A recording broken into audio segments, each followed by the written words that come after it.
ಸಮಯ ಇದು ನಿಜವಾಗ್ಲೂ ಇದೆಯಾ? ನಾವು ಮೊನ್ನೆ, ನಿನ್ನೆ, ಇವತ್ತು, ನಾಳೆ ಅಂತ ಒಂದು ಬದಲಾವಣೆಯನ್ನು ಲೆಕ್ಕ ಮಾಡ್ತಾ ಇರ್ತೀವಿ.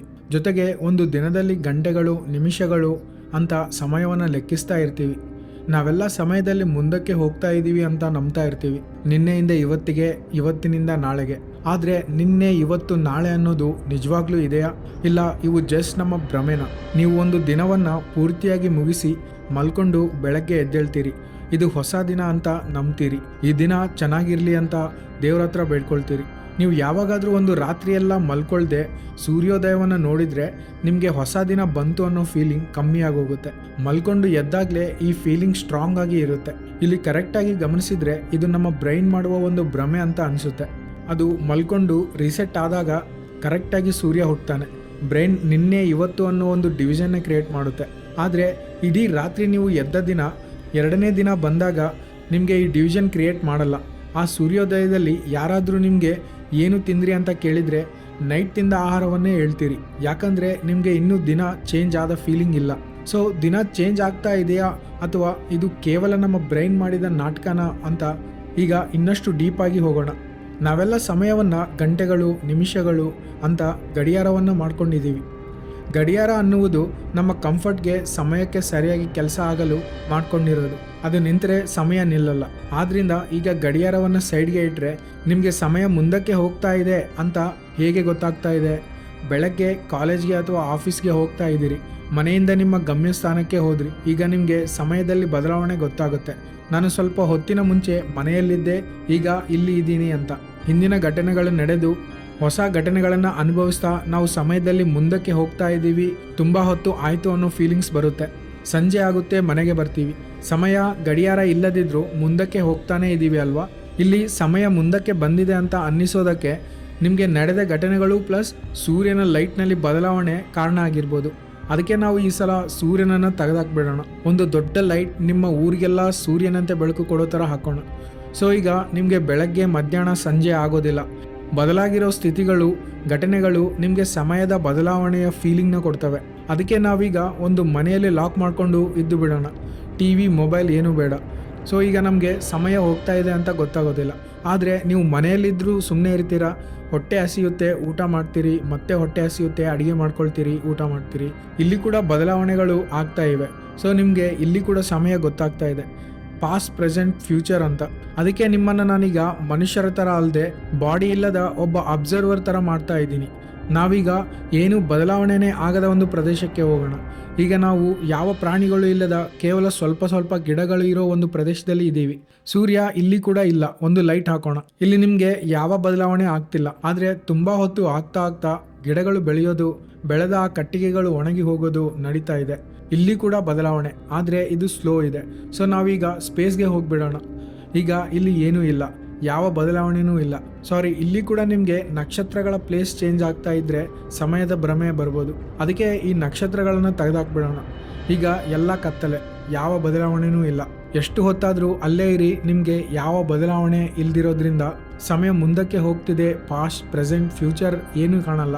ನಾನು ಏನು ಹೇಳೋಕ್ಕೆ ಪ್ರಯತ್ನಿಸ್ತಾ ಇದ್ದೀನಿ ಅಂದರೆ, ಸಮಯ ಅನ್ನೋದು ನಮ್ಮ ಮುಂದೆ ಆಗುವ ಬದಲಾವಣೆಗಳ ಮೂಲಕ ಮಾತ್ರ ನಮಗೆ ಗೊತ್ತಾಗುತ್ತೆ.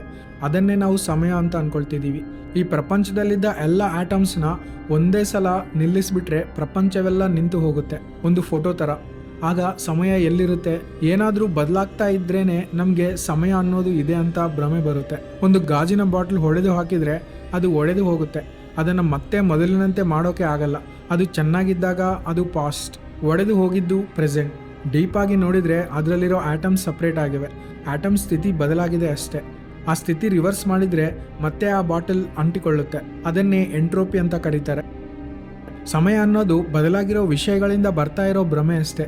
ನಮಗೆ ಏಜ್ ಆಗೋದು ಸಮಯದಿಂದ ಅಲ್ಲ, ನಮ್ಮ ದೇಹದಲ್ಲಿ ಆಗೋ ಬದಲಾವಣೆಗಳಿಂದ. ನಾವು ಸಮಯವನ್ನು ಗಡಿಯಾರದಿಂದ, ಕ್ಯಾಲೆಂಡರ್ನಿಂದ ಲೆಕ್ಕ ಹಾಕ್ತಿರೋದ್ರಿಂದ ಇದು ನಾವು ಮುಂದಕ್ಕೆ ಹೋಗ್ತಾ ಇದ್ದೀವಿ ಅನ್ನೋ ಫೀಲಿಂಗ್ ಬರ್ತಾ ಇದೆ. ಈ ಲೆಕ್ಕಾಚಾರಗಳು ಇಲ್ದಿದ್ರೆ ಬಹುಶಃ ನಮಗೆ ಈ ಟೈಮ್ ಅನ್ನೋದು ಇದೇ ಪಾಸ್ಟ್, ಪ್ರೆಸೆಂಟ್, ಫ್ಯೂಚರ್ ಅಂತ ಯೋಚನೆ ಮಾಡ್ತಾ ಇರಲಿಲ್ವೇನೋ. ಯಾವಾಗಲೂ ಪ್ರೆಸೆಂಟ್ನಲ್ಲೇ ಇರ್ತಾ ಇದ್ವಿ. ಉದಾಹರಣೆಗೆ ಅಮೆಜಾನ್ ಫಾರೆಸ್ಟ್ನಲ್ಲಿ ಅಮುಂಡಾವಾ ಅನ್ನೋ ಒಂದು ಟ್ರೈಬ್ ಇರುತ್ತೆ. ಇವರು ಟೆಕ್ನಾಲಜಿಗೆ ತುಂಬ ದೂರ ಇರ್ತಾರೆ. ಇವರಿಗೆ ಟೈಮ್, ಡೇಟ್ ಏನೂ ಗೊತ್ತಿಲ್ಲ. ಅಷ್ಟೇ ಅಲ್ಲ, ನಾಳೆ, ನಾಡಿದ್ದು ಅನ್ನೋದು ಕೂಡ ಇವರಿಗೆ ಗೊತ್ತಿಲ್ಲ. ಯಾಕಂದರೆ ಇವರ ಭಾಷೆಯಲ್ಲಿ ಸಮಯಕ್ಕೆ ಸಂಬಂಧಿಸಿದ ಒಂದು ಪದ ಕೂಡ ಇಲ್ಲ.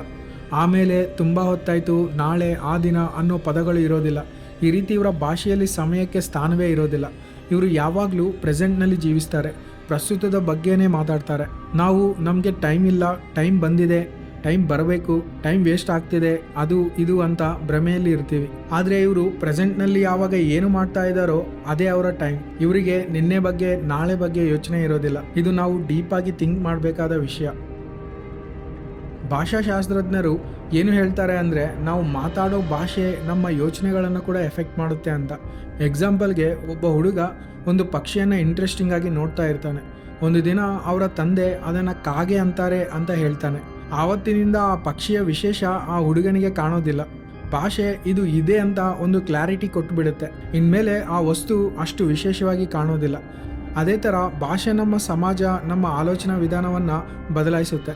ನಮ್ಮ ಭಾಷೆಯಲ್ಲಿನ ಗ್ರಾಮರ್ ಸಮಯವನ್ನು ನಿರ್ಧರಿಸುತ್ತೆ. ಎಕ್ಸಾಂಪಲ್ಗೆ, ತಿನ್ನಬೇಕು ಫ್ಯೂಚರ್, ತಿಂದಿದ್ದೀನಿ ಪ್ರೆಸೆಂಟ್, ತಿಂದೆ ಪಾಸ್ಟ್. ಈ ರೀತಿ ಗ್ರಾಮರ್ನಲ್ಲೇ ನಮಗೆ ಸಮಯ ಇರೋದ್ರಿಂದ ನಾವು ಸಮಯವನ್ನು ಹುಟ್ಟಿನಿಂದ ಸಾಯುವವರೆಗೆ ಒಂದು ಟೈಮ್ ಲೈನ್ ಥರ ಭಾವಿಸ್ತೀವಿ.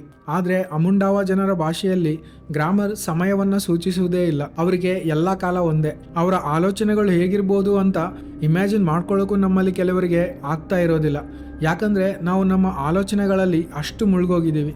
ನಾವು ನಮ್ಮ ಏಜ್ನ ಇಷ್ಟು ವರ್ಷ ಅಷ್ಟು ವರ್ಷ ಅಂತ ನಂಬರ್ಸ್ನಲ್ಲಿ ಕೌಂಟ್ ಮಾಡ್ಕೊಳ್ತೀವಿ. ಆ ನಂಬರ್ಸ್ನಿಂದಲೇ ಈ ವ್ಯಕ್ತಿ ಇಷ್ಟು ದೊಡ್ಡವನಾಗಿದ್ದಾನೆ, ಮೆಚ್ಯೂರ್ ಆಗಿದ್ದಾನೆ ಅಂತ ಅಂತೀವಿ.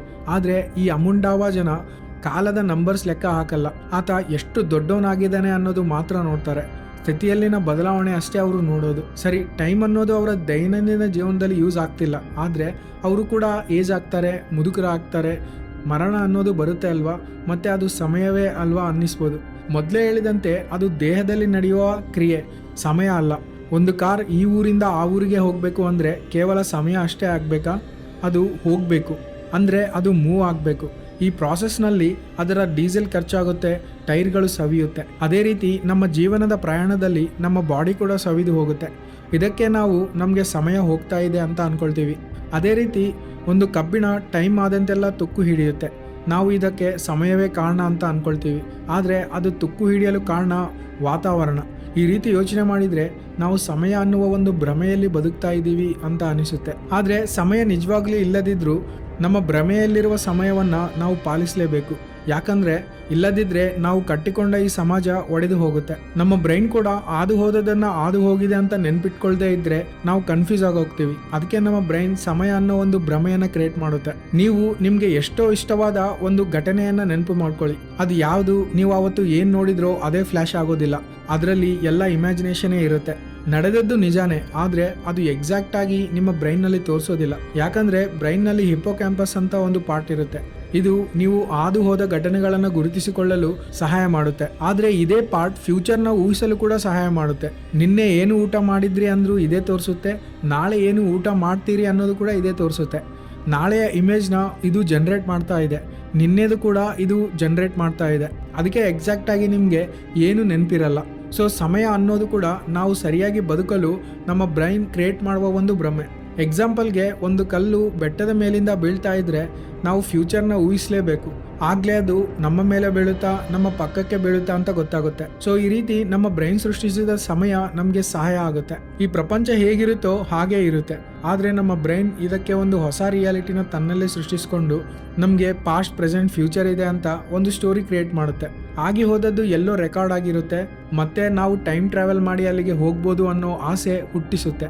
ಆದರೆ ಇದು ಎಲ್ಲ ಇಲ್ಲ. ಪ್ರಸ್ತುತ ಏನಿದೆನೋ ಅದೇ ಪಾಸ್ಟ್, ಅದೇ ಫ್ಯೂಚರ್. ಸೊ ನಮ್ಮ ದೇಹದಲ್ಲಿ ಆಗುವ ಬದಲಾವಣೆ, ನಮ್ಮ ದೇಹದಲ್ಲಿ ಆಗುವ ಪ್ರಕ್ರಿಯೆ, ಅದು ಬಯಾಲಜಿ, ಸಮಯ ಅಲ್ಲ. ವಸ್ತುಗಳಲ್ಲಿ ಆಗುವ ಬದಲಾವಣೆ ವಾತಾವರಣದಿಂದ ಆಗುವ ಕೆಮಿಸ್ಟ್ರಿ, ಸಮಯವಲ್ಲ. ನಾವು ಒಂದು ವಸ್ತುವನ್ನು ಸರಿಸಿದ್ರೆ, ಒಡೆದ್ರೆ, ಎಸೆದ್ರೆ ಆಗೋದು ನಾವು ಮಾಡಿದ ಬದಲಾವಣೆ, ಅದು ಫಿಸಿಕ್ಸ್, ಸಮಯ ಅಲ್ಲ. ಇಲ್ಲಿವರೆಗೂ ಎಲ್ಲ ಕರೆಕ್ಟಾಗೇ ಇದೆ. ಈ ವಿಡಿಯೋನ ಇಲ್ಲಿಗೆ ಮುಗಿಸ್ಬಿಡ್ತಾ ಇದ್ದೆ, ಆದರೆ ಆಲ್ಬರ್ಟ್ ಐನ್ಸ್ಟೀನ್ ಈ ವಿಡಿಯೋನ ಈ ರೀತಿ ಮುಗಿಸೋಕ್ಕೆ ಒಪ್ತಾ ಇಲ್ಲ. ಯಾಕಂದರೆ ಐನ್ಸ್ಟೀನ್ ಈ ವಿಶ್ವದ ಬಗ್ಗೆ ತುಂಬ ಯೋಚನೆ ಮಾಡಿ ಒಂದು ಥಿಯರಿ ಬರೆದಿದ್ದಾರೆ. ಅದೇ ಥಿಯರಿ ಆಫ್ ರಿಲೇಟಿವಿಟಿ. ಇದರಲ್ಲಿ ಹೇಳಿದ ವಿಷಯಗಳಿಂದ ಟೈಮ್ ಅನ್ನೋದು ಇದೆ ಅಂತ ಗೊತ್ತಾಗುತ್ತೆ.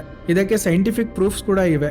ಎಕ್ಸಾಂಪಲ್ಗೆ, ಐನ್ಸ್ಟೀನ್ ಗ್ರಾವಿಟಿ ಮತ್ತು ಸ್ಪೀಡ್ ಟೈಮ್ನಲ್ಲಿ ಬದಲಾವಣೆ ತರುತ್ತೆ ಅಂತ ಹೇಳ್ತಾರೆ. ಇದಕ್ಕೆ ಪ್ರೂಫ್ ಆಗಿ ಭೂಮಿಯ ಗ್ರಾವಿಟಿಗೆ ದೂರ ಇರೋ ಮತ್ತು ಫಾಸ್ಟಾಗಿ ಮೂವ್ ಆಗೋ GPS ಸ್ಯಾಟಲೈಟ್ಗಳಲ್ಲಿ ಟೈಮ್ ವ್ಯತ್ಯಾಸ ಬರುತ್ತೆ. ವಿಜ್ಞಾನಿಗಳು ಯಾವಾಗಿಂದ ಆವಾಗ ಐನ್ಸ್ಟೀನ್ ಈಕ್ವೇಶನ್ಸ್ನ ಯೂಸ್ ಮಾಡಿ ಭೂಮಿಯ ಟೈಮ್ಗೆ ಕರೆಕ್ಷನ್ ಮಾಡ್ತಾ ಇರ್ತಾರೆ. ಸೊ ಟೈಮ್ ಅನ್ನೋದು ಗ್ರಾವಿಟಿ ಮತ್ತು ಸ್ಪೀಡ್ಗೆ ಬದಲಾಗುತ್ತೆ ಅಂತ ಗೊತ್ತಾಗುತ್ತೆ. ಜಾಸ್ತಿ ಗ್ರಾವಿಟಿ ಇರೋ ಬ್ಲ್ಯಾಕ್ ಹೋಲ್ಸ್ ಹತ್ತಿರ ಟೈಮ್ ಸ್ಲೋ ಆಗುತ್ತೆ ಅಂತ ಐನ್ಸ್ಟೀನ್ ಹೇಳ್ತಾರೆ. ಇದು ಪ್ರೂವ್ ಆಗಿದೆ ಕೂಡ. ಸೊ ಐನ್ಸ್ಟೀನಿಂದ ನಮಗೆ ಟೈಮ್ ಅನ್ನೋದು ಇದೆ ಅಂತ ಗೊತ್ತಾಗುತ್ತೆ. ಆದರೆ ಪಾಸ್ಟ್ ಮತ್ತು ಫ್ಯೂಚರ್ ಅನ್ನೋದು ಇದೇನಾ? ಅದೇನದು ಟೈಮ್ ಅನ್ನೋದು ಇದೆ ಅಂದರೆ ಪಾಸ್ಟ್ ಮತ್ತು ಪ್ರೆಸೆಂಟ್ ಅನ್ನೋದು ಇರಲೇಬೇಕಲ್ವಾ ಅಂತ ಅನಿಸುತ್ತೆ. ಯಾಕಂದರೆ ಬ್ಲ್ಯಾಕ್ ಹೋಲ್ ಹತ್ತಿರ ಇರೋ ಒಂದು ಪ್ಲ್ಯಾನೆಟ್ನಲ್ಲಿ ಟೈಮ್ ಸ್ಲೋ ಇರುತ್ತೆ, ನಮಗೆ ಆ ಪ್ಲ್ಯಾನೆಟ್ಗಿಂತ ಟೈಮ್ ಫಾಸ್ಟ್ ಇರುತ್ತೆ. ಆ ಬ್ಲ್ಯಾಕ್ ಹೋಲ್ ಹತ್ರ ಇರೋ ಪ್ಲ್ಯಾನೆಟ್ನಲ್ಲಿ ಇರೋ ಟ್ವಿನ್ಸ್ನಲ್ಲಿ ಒಬ್ಬರನ್ನ ನಮ್ಮ ಭೂಮಿಗೆ ಕಳಿಸಿದರೆ ಇಲ್ಲಿರೋ ಫಾಸ್ಟ್ ಟೈಮ್ನಿಂದ ಆ ಟ್ವಿನ್ ಬೇಗ ಮುದುಕ ಆಗೋಗ್ತಾನೆ. ಆತನನ್ನು ಮತ್ತೆ ಅವರ ಪ್ಲಾನೆಟ್ಗೆ ಕಳಿಸಿದಾಗ ಅಲ್ಲಿ ಇದ್ದ ಆತನ ಟ್ವಿನ್ ಇನ್ನೂ ಯುವಕನಾಗೇ ಇರ್ತಾನೆ, ಈತ ಮುದುಕನಾಗಿ ಹೋಗಿರ್ತಾನೆ. ಸೊ ಈತ ಫ್ಯೂಚರ್ನಿಂದ ಬಂದಂತೇನೆ ಅಲ್ವಾ ಅಂತ ಅನಿಸುತ್ತೆ. ಆದರೆ ಈತ ಫ್ಯೂಚರ್ನಿಂದ ಬಂದಿಲ್ಲ ಅನ್ನುತ್ತೆ ಸೈನ್ಸ್. ನಮ್ಮ ಥಿಯರಿ ಪ್ರಕಾರ ಈತ ಬೇಗ ಮುದುಕ ಆಗಿದ್ದಾನೆ ಅಂದರೆ ಆ ಪ್ಲಾನೆಟ್ ಪಾಸ್ಟ್ನಲ್ಲಿ ಇದ್ದಂಗೆ ಅನಿಸುತ್ತೆ. ಆದರೆ ಇದು ಪಾಸ್ಟ್ನಲ್ಲಿ ಇದೆ ಅಂತ, ನಮ್ಮ ಪ್ಲಾನೆಟ್ ಫ್ಯೂಚರ್ನಲ್ಲಿ ಇದೆ ಅಂತ ಹೇಳಲು ಇನ್ನೊಂದು ಯೂನಿವರ್ಸಲ್ ಟೈಮ್ ಬೇಕು. ಐನ್ಸ್ಟೀನ್ ಪ್ರಕಾರ ಆ ರೀತಿ ಯೂನಿವರ್ಸಲ್ ಟೈಮ್ ಏನೂ ಇರೋದಿಲ್ಲ. ಇಲ್ಲಿ ಜಾಸ್ತಿ ಏಜ್ ಆಗಿರೋ ಪರ್ಸನ್ ಜಾಸ್ತಿ ಟೈಮ್ನ ಅನುಭವಿಸಿದಾನೆ ಅಷ್ಟೇ, ಫ್ಯೂಚರ್ನಿಂದ ಬಂದಿಲ್ಲ. ಫ್ಯೂಚರ್ ಅನ್ನೋದು ಯಾವಾಗ ಆಗುತ್ತೆ ಅಂದರೆ ಅದೇ ಪ್ಲ್ಯಾನೆಟ್ನಲ್ಲಿ 10 ವರ್ಷ ಅಥವಾ 20 ವರ್ಷಗಳ ಮುಂದಿನಿಂದ ಬಂದರೆ ಅದು ಫ್ಯೂಚರ್ನಿಂದ ಬಂದಂತೆ ಆಗುತ್ತೆ. ಆವಾಗ ಫ್ಯೂಚರ್ ಅನ್ನೋದು ಇದೆ ಅಂತ ಪ್ರೂವ್ ಆಗುತ್ತೆ. ಆದರೆ ಈ ಪರ್ಸನ್ ಆ ಸಮಯದ ಝೋನ್ನಲ್ಲೇ ಇಲ್ಲ, ಬೇರೆ ಝೋನ್ನಿಂದ ಬಂದಿದ್ದಾನೆ. ಲೋಕಲ್ನಲ್ಲಿ ಯಾವ ಟೈಮ್ ಇರುತ್ತೋ ಅದೇ ಟೈಮ್, ಅದೇ ಪ್ರೆಸೆಂಟ್. ಪಾಸ್ಟ್ ಮತ್ತು ಫ್ಯೂಚರ್ ಇದೆ ಅನ್ನೋ ಥಿಯರಿಗಳು ಇವೆ ಹೊರತು ಸೈಂಟಿಫಿಕ್ ಪ್ರೂಫ್ ಇಲ್ಲ. ಬಟ್ ಟೈಮ್ ಅನ್ನೋದು ಇದೆ ಅಂದರೆ ಪಾಸ್ಟ್ ಆ್ಯಂಡ್ ಫ್ಯೂಚರ್ ಇರಲೇಬೇಕು ಅನ್ನೋದು ನಮಗೆ ಕಾಡುತ್ತೆ. ಸೊ ಅದಕ್ಕೆ ಸ್ವಲ್ಪ ಸೈನ್ಸ್ಗೆ ಹತ್ತಿರ ಇರೋ ಒಂದು ಥಿಯರಿ ಬಗ್ಗೆ ಹೇಳ್ತೀನಿ, ಅದೇ ಬ್ಲಾಕ್ ಯೂನಿವರ್ಸ್ ಥಿಯರಿ. ಇದರಲ್ಲಿ ಪಾಸ್ಟ್, ಪ್ರೆಸೆಂಟ್, ಫ್ಯೂಚರ್ ಎಲ್ಲ ಆಲ್ರೆಡಿ ನಿರ್ಣಯ ಆಗಿದ್ದೇ ಇರುತ್ತೆ. ಜಸ್ಟ್ ನಮ್ಮ ಕಾನ್ಷಿಯಸ್ನೆಸ್ ಮಾತ್ರ ಇದರಲ್ಲಿ ಪಾಸ್ಟಿಂದ ಫ್ಯೂಚರ್ಗೆ ಟ್ರಾವೆಲ್ ಮಾಡ್ತಾ ಇರುತ್ತೆ. ಆದರೆ ಇದು ಥಿಯರಿ ಮಾತ್ರ, ಇದು ಸೈಂಟಿಫಿಕ್ ಆಗಿ ಪ್ರೂವ್ ಆಗಿಲ್ಲ. ಕೊನೆಗೆ ಟೈಮ್ ಬಗ್ಗೆ ಇಷ್ಟೆಲ್ಲ ಕಂಡುಹಿಡಿದ ಐನ್ಸ್ಟೀನ್ ಪಾಸ್ಟ್ ಮತ್ತು ಫ್ಯೂಚರ್ ಬಗ್ಗೆ ಏನು ಹೇಳ್ತಾ ಇದ್ದಾರೆ ಅಂದರೆ ಡೈರೆಕ್ಟಾಗಿ ಅವರು ಯಾವ ಸ್ಟೇಟ್ಮೆಂಟ್ನು ಕೊಟ್ಟಿಲ್ಲ. ಆದರೆ ಕೆಲವು ವಿಷಯಗಳನ್ನು ಗಮನಿಸಿದರೆ ಇವರು ಕೂಡ ಪಾಸ್ಟ್ ಮತ್ತು ಫ್ಯೂಚರ್ ಇದೆ ಅಂತ ನಂಬಿದ್ದಾರೆ ಅಂತ ಗೊತ್ತಾಗುತ್ತೆ. ಒಂದ್ಸಲ ಐನ್ಸ್ಟೀನ್ ತನ್ನ ಕ್ಲೋಸ್ ಫ್ರೆಂಡ್ ತೀರೋದಾಗ ಆತನ ಹೆಂಡತಿಗೆ ಒಂದು ಲೆಟರ್ ಬರೀತಾರೆ. ಅದರಲ್ಲಿ ಅವನು ಪ್ರೆಸೆಂಟ್ನಲ್ಲಿ ಇಲ್ಲದೆ ಇರ್ಬೋದು, ಆದರೆ ಪಾಸ್ಟ್ನಲ್ಲಿ ಇನ್ನೂ ಬದುಕೇ ಇದ್ದಾನೆ ಅನ್ನೋ ಅರ್ಥ ಕೊಡೋ ಪದಗಳನ್ನು ಬಳಸ್ತಾರೆ. ಸೊ ಐನ್ಸ್ಟೀನ್ ಕೂಡ ಪಾಸ್ಟ್ ಮತ್ತು ಪ್ರೆಸೆಂಟ್ ಫ್ಯೂಚರ್ನ ನಂಬಿದ್ರು ಅಂತ ಗೊತ್ತಾಗುತ್ತೆ. ಬಟ್ ಸ್ಟಿಲ್ ಇದು ಸೈನ್ಸ್ನ ಅತಿ ದೊಡ್ಡ ಮಿಸ್ಟರಿ. ಏನೇ ಆಗಲಿ ಸಮಯವನ್ನು ಅರ್ಥ ಮಾಡ್ಕೊಳ್ಳೋದು ದೊಡ್ಡ ದೊಡ್ಡ ವಿಜ್ಞಾನಿಗಳಿಗೆ ಆಗ್ತಾ ಇಲ್ಲ, ನಮ್ಗೇನಾಗುತ್ತೆ? ಆದ್ರೂ ನೀವೇನು ಅನ್ಕೊಳ್ತಾ ಇದ್ದೀರಾ ಅನ್ನೋದ್ರ ಬಗ್ಗೆ ಕಾಮೆಂಟ್ ಮಾಡಿ ತಿಳಿಸಿ. ಈ ವಿಡಿಯೋ ನಿಮಗೆ ಇಷ್ಟವಾಗಿದ್ರೆ ಲೈಕ್ ಮಾಡಿ. ನಮ್ಮ ಚಾನಲ್ನಲ್ಲಿ ಈ ತರಹದ ವಿಡಿಯೋಸ್ ತುಂಬಾನೇ ಅಪ್ಲೋಡ್ ಆಗ್ತಾ ಇರುತ್ತೆ. ಸೊ ಈ ಚಾನಲ್ಗೆ ನೀವು ಹೊಸಬರಾಗಿದ್ರೆ ಸಬ್ಸ್ಕ್ರೈಬ್ ಮಾಡ್ಕೊಳ್ಳಿ. ಇನ್ನೊಂದು ವಿಡಿಯೋದಲ್ಲಿ ಮತ್ತೆ ಸಿಗೋಣ. Thanks for watching.